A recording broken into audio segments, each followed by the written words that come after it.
अगर अल्लाह किसी को अपना बेटा बनाना चाहता तो अपनी मखलूक में से जिसको चाहता मुंतखब कर लेता।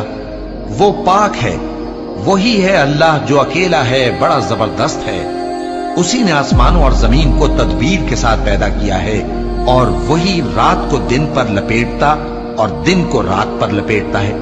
और उसी ने सूरज और चांद को काम में लगा रखा है, सब एक वक्त मुकर्रर तक चलते रहेंगे।